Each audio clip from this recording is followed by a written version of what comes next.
Hi, I'm Damien from Sakura, and I'm going to call this one of our bite-sized bookkeeping sessions. So, bookkeeping is an issue that's quite close to my heart, and being an accountant, but actually there's a lot of real-world examples of what it causes in terms of problems if you don't do it correctly.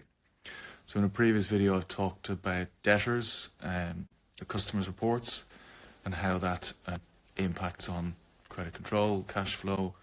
So equally, if you are dealing with suppliers, running your Aged Creditors reports, and they're coming out a little bit messy, it's a sign of bookkeeping that's not being quite where it needs to be, or may not be where it needs to be over a longer period of time.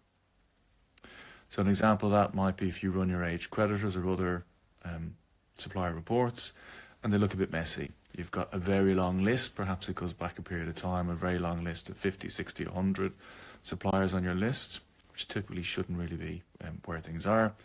But also on each account for each supplier, there might be transactions on the 30, 60, 90, 120 day and beyond columns. Again, that would suggest things are probably in there such as duplicate invoices, part paid invoices, invoices that were paid but weren't updated on the creditors correctly, or there might be some credit notes in there that haven't been applied or are just incorrect as well.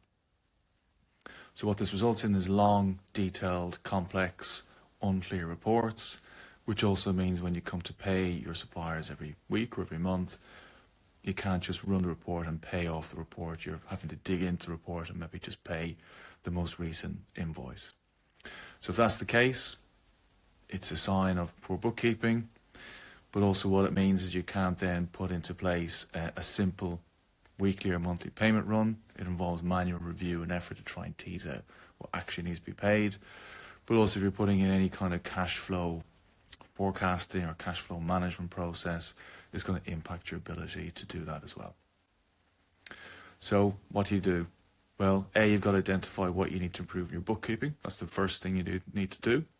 And then after that, you probably need someone like myself or my team to come in and start to fix the historical problems. And typically that means spending some time teasing through supplier by supplier, the duplicates, the part payments that are incorrect, the payments that didn't go on the ledger when they should have gone on there, working at what to do with maybe some credit notes, until we get to a position where you've just got your smaller list of current suppliers, and then it's clear which invoices are outstanding and which invoices are fully paid.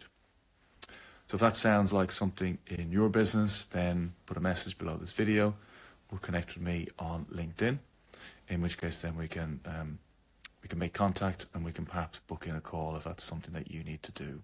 And remember, it always takes a lot longer to fix these problems, particularly when they go back a period of time, than it does just to get it right from day one by doing really good, accurate bookkeeping work.